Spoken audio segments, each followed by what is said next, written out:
जय माता दी। माता रानी आप सब पर आपकी कृपा बनाए रखे। नवरात्रि के सप्तम दिन की हार्दिक शुभकामनाएं। आज मैं आपको नवरात्रि के 7वें दिन माँ कालरात्रि की पूजा होती है।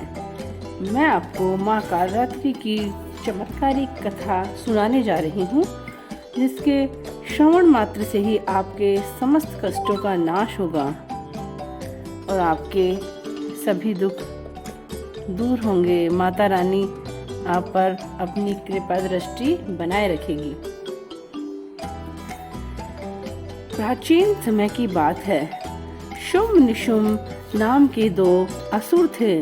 उन्होंने इंद्र का राज छीन लिया और वे बहुत ही अत्याचारी राजा थे। और इंद्र का राज छीनने से चारों ओर हाहाकार मच गया। तब इंद्र ने देवी की उपासना करने की सोची और जो सभी देवतागण थे वह हिमालय पर चले गए तपस्या करने के लिए। और उन्होंने घोर तपस्या की माता रानी की। जब वे तपस्या कर रहे थे तब पार्वती माता गंगा नदी में स्नान करने के लिए आई थी। तब उनके शरीर से प्रकट होकर शिव देवी बोली कि शुंभ और निशुंभ ने इंद्र के राज्य को छीन लिया है और ये मेरे बहुत प्रिय भक्त हैं, ये मेरी बहुत उपासना करते हैं। तब पार्वती जी के पेट से माँ अंबिका निकली और माँ अंबिका ने काली माता का निर्माण किया और काली माता को संहार करने के लिए भेजा गया। तब शुंभ निशुंभ राक्षस ने चंड और मुंड को भेजा। तो चंड मुंड को काली माता ने मार डाला। और तब चारों ओर हाहाकार मच गया। शुंभ निशुंभ भी बहुत चिंतित हुए और उन्होंने फिर एक रक्त बीज नाम का जो राक्षस है उसको माँ काली के साथ युद्ध करने के लिए भेजा। रक्त बीज भी बहुत ही दुष्ट राक्षस था। उसको ब्रह्मा जी ने वरदान दिया था कि उसकी रक्त की एक बूंद भी अगर नीचे गिरी तो वह बीज का काम करेगी और उससे पुनः रक्त बीज जैसा प्रभावशाली असुर पुनः उत्पन्न हो जाएगा। तब रक्त बीज को देखकर देवताओं में हाहाकार मच गया। चारों ओर भय का वातावरण व्याप्त हो गया। देवता बड़े चिंतित हो गए। अब उन्होंने सोचा अब क्या किया जाए। तब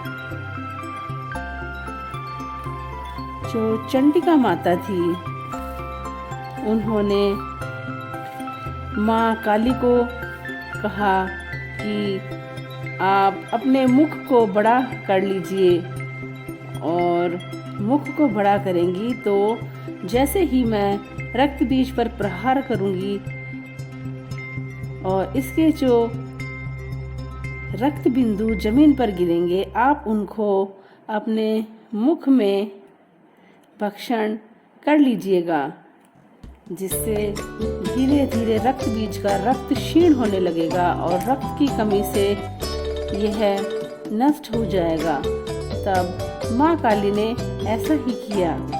चंडिका माता ने अपने त्रिशूल से असुर रक्त बीज पर प्रहार किया और माता ने प्रचंड बाण से रक्त बीज पर प्रहार किया और जैसे ही उसके रक्त बिंदु जमीन पर विचलन करने लगे, माँ काली ने उनको अपने मुख में समा लिया और माँ काली रक्त का भक्षण करने लगी।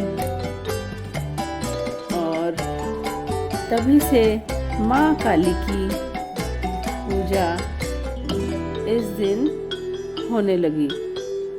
माँ काली की पूजा लोग रात को 12 बजे भी करते हैं। जो तांत्रिक प्रवृत्ति के लोग होते हैं वो इस दिन बहुत विधि विधान से माँ काली की पूजा करते हैं, तब उनको बहुत सी तांत्रिक शक्तियाँ भी प्राप्त होती है। माँ काली दुष्टों का नाश करने वाली है और माँ काली विपत्ति में मनुष्य का साथ देती हैं और जो शत्रु होते हैं उनका संहार करती है।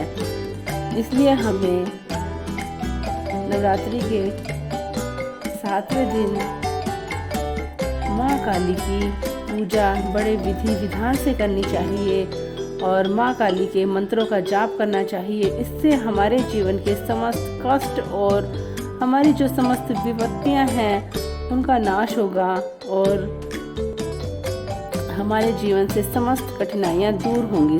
Thanks for watching. इसी तरह के वीडियो के लिए मेरे चैनल को लाइक, शेयर और सब्सक्राइब करें।